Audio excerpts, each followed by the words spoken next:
Okay, so now what the next part is you have to get your sewing machine out, if you have a sewing machine, or you can sew it by hand. But flip it back over and make sure the length is right. Okay.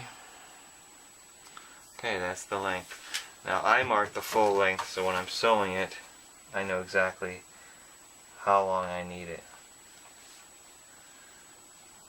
Okay.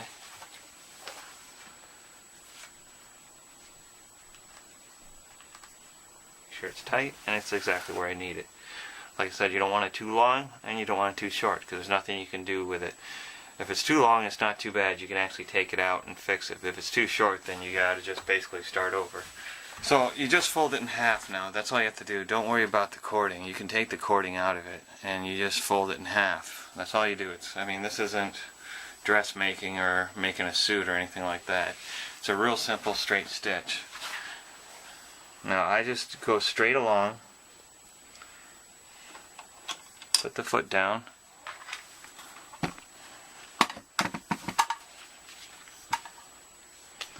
alright,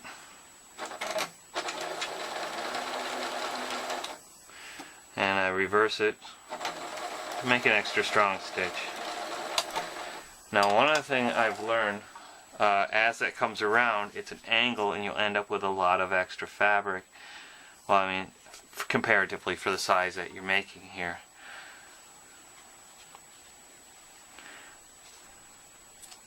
So what I do to get rid of that extra fabric, after as you can see here, there's the stitch. And of course there's that selfage I talked about. You want to make sure that's waste fabric. You don't want to use that. What I do now is I make an angle from here to here. Not all the way up, about the width of your cording, and then I make an angle. I'll show you how I do that.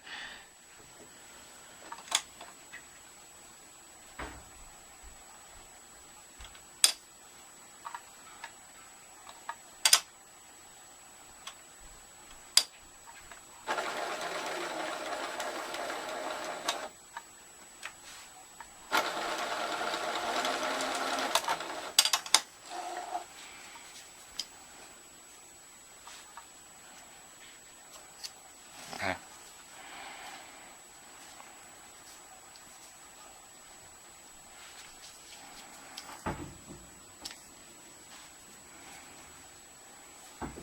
Okay. So as you can see here, I have made another line. So it's like a 45-degree angle, and I've left enough for my cording to go over here. What happens is, as this goes around that curved line that you saw in the door panel, it leaves a bit out like that much, and then you've got to like hide it somehow so you get extra thickness in there and it doesn't look as good. So by adding another line here, it helps make a pocket for the cording and gets rid of this extra fabric that you're going to have to figure out what to do with anyway. So you do this on both sides and you cut off this selfage, and then I'll show you the next step. Alright, so what I'm going to do is now turn this inside out. Okay.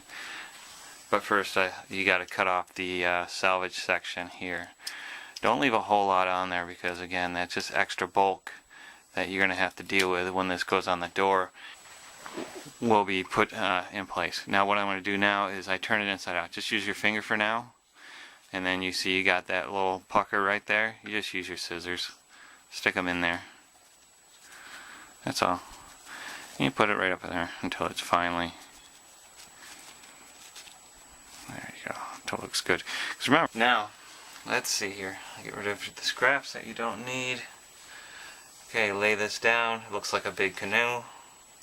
And you put your cording inside of there. Double check again. Make sure it is the right length.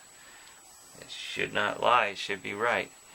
If it should fit right in there. Now, you may have to stretch a little bit. You may have to push a little bit, but you want it to be exact. This is the next thing you're going to need. It's called hem fuser. This is the packaging for it. It's called hem fuser. You go down to your fabric store and tell the lady there that you need hem fuser. You don't want to have to sew this part because the threads are going to show up in your finished work, and this makes it real easy to not have to deal with that. You just measure it out for the length, and all you have to do to cut it is just tear it. It tears right off. You're going to need your iron for this. I have my iron on number 5. Okay, number 5. Alright, make sure it gets heated up while you're stuffing in this hem fuser. Okay.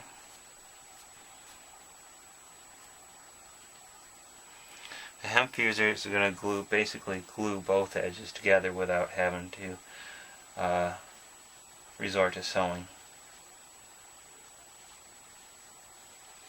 And you just lay it down, that's all, between the two open edges. You don't need it past that diagonal cut that we did, because that's already sewn shut. And you just press it in, that's all. I start in the middle. If your iron gets too close to an open edge, it will fry that hem fuser, but hopefully there's enough there. Again, like I said, the whole point is just to get it closed enough to make the cording cover, because that metal, flexible metal tack strip will hold this all down.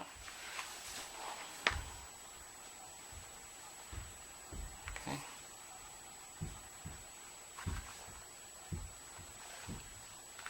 You just keep working it.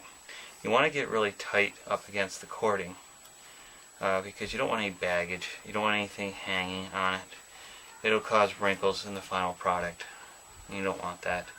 You just want to keep using the iron and keep pressing until you get it. It takes about 10 to 15 seconds according to the package directions to get the hem fuser to lay nice.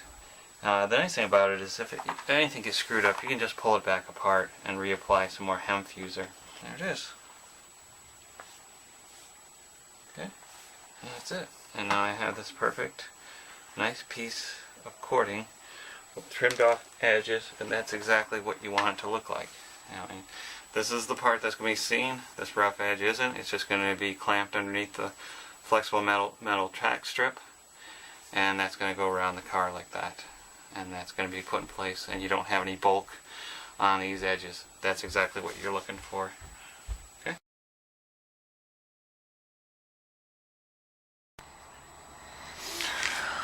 Okay. So now we're up to the next part of the project, and that is to place this on here. Now the first step I'm just going to do is quickly see if I got it right. I'm going to go all the way around and make sure it's the right length. Hopefully I didn't mess it up and make it too long or too short. It looks like, let's see here, it looks like it's a little bit long, but I think I can recover from that and make sure, just hang down just a little bit. It'll be fine. Okay, I'm going to go with it. So the next thing you need to do is get yourself a glue gun. Part.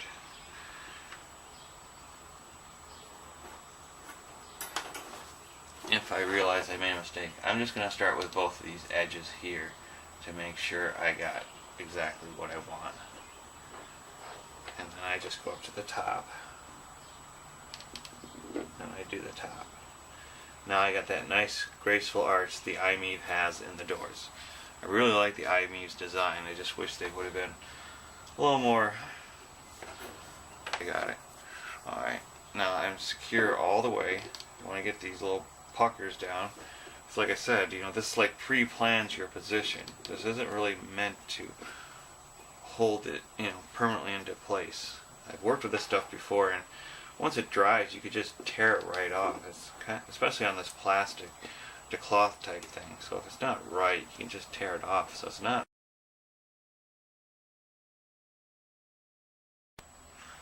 Okay, so now we're back. So we're ready to start drilling into our door and put the metal tack strip on. The way I do this is I start here at the bottom. You want to make sure it's away from that line, and you want to make sure the feet of the tack strip, the mounting hole right there, is right onto the edge of the cording. You don't want it too far where you get puckered fabric, and it doesn't be too close because it's got to be even.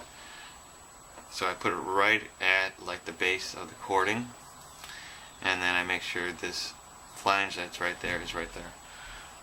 So now I'm going to actually drill into the fabric. Depending on the kind of fabric you have, you're going to have to be really careful with it. This ultra suede seems to be fine, but I would go in at a very slow speed. What can happen is the drill can actually grab the fabric, wrap it around the drill bit, and pull it. So you're going to have to test it first. I would not test it at this stage and risk ruining the fabric you have chosen for your cording. I would actually use, at this point, if you find out that you can't drill into your fabric without it twisting around the bit, I would use some type of punch or scissors or something like that and pre-cut the hole. You just want to make sure it's not going to wrap the bit. This ultra suede stuff really does work well, and I can just drill right into it, but I've learned that you can't just spin it up. You have to start at a very slow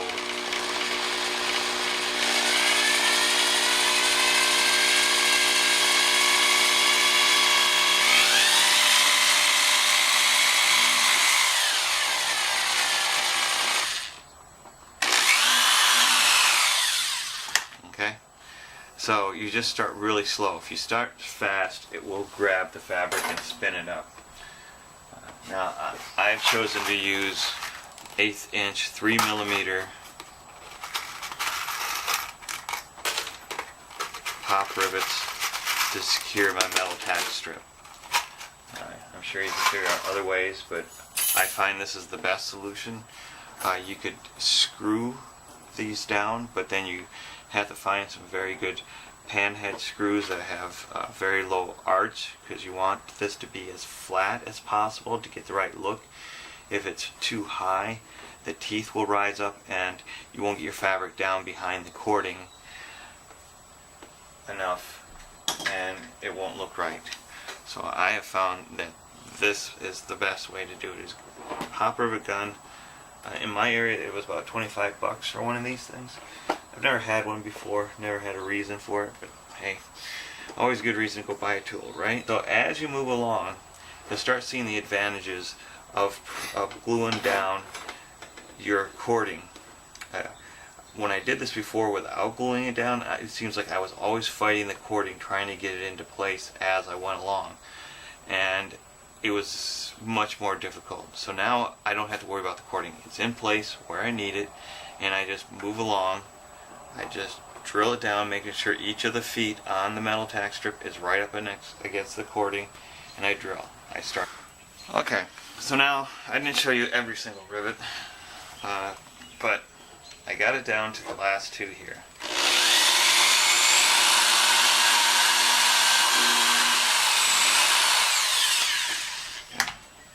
These are the last two rivets that I'll need to do for this door, and actually the whole project, because this is my last door that needs to be done.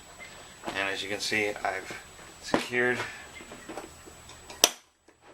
the cording in place using the flexible metal tack strip, and of course I got bit in the process of doing it. So again, reiterating that warning about how sharp this stuff is.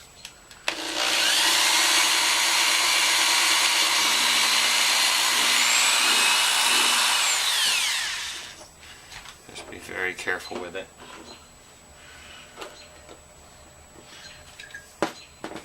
Okay.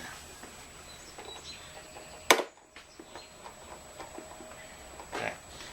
Now, there.